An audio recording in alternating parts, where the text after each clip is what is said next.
did more to popularize the saga of Three Kingdoms more than anything else in the West. I would say, Carl, I have read the Romance of the Three Kingdoms, obviously an English translation, and then when I started playing Dynasty Warriors, it was actually very exciting. It was like, oh, finally I'm getting faces and a little bit more emotional detail to the book. But so I have read the book, which I gather it was a compilation of a lot of regional storytellings, almost a lot of oral traditions, which gave different emphasis in different regions. So obviously in Western China, there was a lot more about how great the Kingdom of Shu was, and in the north, the Kingdom of Wei was more heroic, and this was sort of centralizing all of that narrative.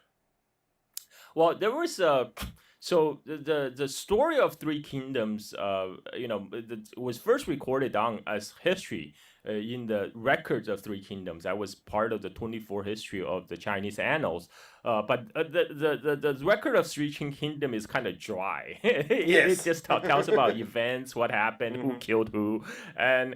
But from then, there's a lot of folklore start to grow around the Three Kingdoms period, and there's different interpretations.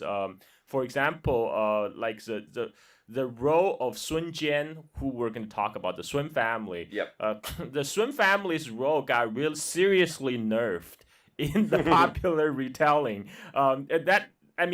People get upset at the Romance of Three Kingdoms author. They thought he didn't give enough due to the Sun family, but actually he was trying to readdress the centuries of like the folkloric tradition where the Sun family has been kind of put down basically compared to the other clans, and he tried to do justice to Sun Jian, not as much as he didn't bring it up to kind of to match the historical records, but he did his best.